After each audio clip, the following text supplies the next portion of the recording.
Hello guys, welcome back to our channel. আমি আবার আসছি আমার একটি নতুন রেসিপি নিয়ে, মুরগির মাংস দিয়ে আলু। আমি একটি কড়াই নিয়েছি, এর মধ্যে দিয়ে দিব তেল। তেলটা আমি এবার গরম করে নেব। তেলটি গরম হয়ে গেছে, এবার এতে আমি পেঁয়াজ কুচি ছেড়ে দিব।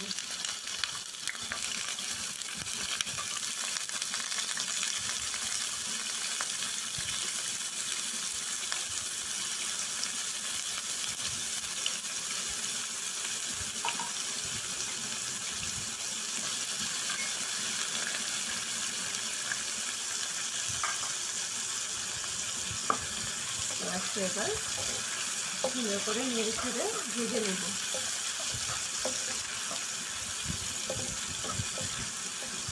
পেঁয়াজ ভাজা হয়ে গেছে, এরপর আমি কেটে রাখা মাংসগুলো ছেড়ে দেব।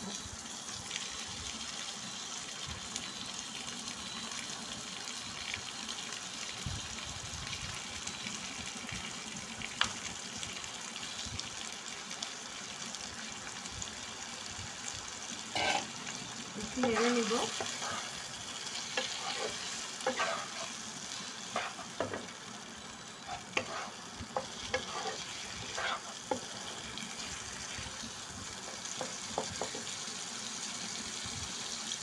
তারপর কেটে রাখা আলুগুলো দিয়ে দেব।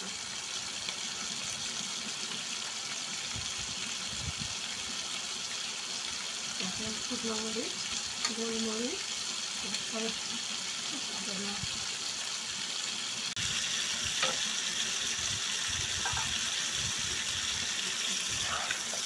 এগুলো প্রত্যেকটা উপকরণ একসাথে দিয়ে নেড়ে ছেড়ে এগুলো ভেজে নেব। মাংস আলুটা ভাজা হয়ে গেছে।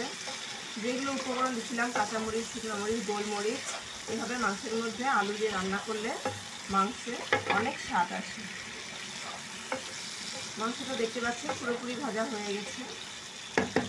এখন আমি মাংসের মধ্যে দিয়ে দিব হলুদের গুঁড়ো, ধনে গুঁড়ো, মরিচের গুঁড়ো, যেমন ঝাল খাবে সেই অনুযায়ী দিবেন। মুরগির মাংসের মশলা স্বাদ মতো নুন।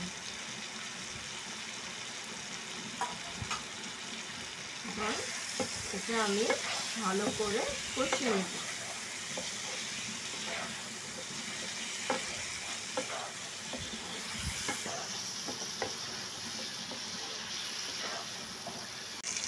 রসুন বাটা,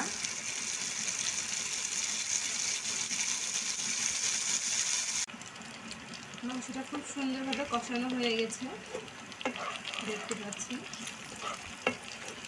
এইভাবে করে অনেকক্ষণ ধরে কষাবেন, 15 থেকে 20 মিনিট ধরে কষাবেন, তাহলে মুরগির মাংসের আলু দিয়ে স্বাদ অনেকটা বেড়ে যাবে।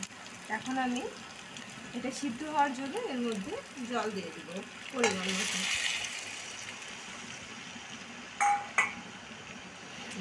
সুন্দর করে এইভাবে নিয়ে এটা এখন ফুটানো পর্যন্ত অপেক্ষা করব। দেখতে পাচ্ছ রান্নাটা সুন্দর কমপ্লিট হয়ে গেছে, কি সুন্দর একটা রং বেরিয়েছে রান্নার মধ্যে। এখন এটা আমি নামিয়ে ফেলব।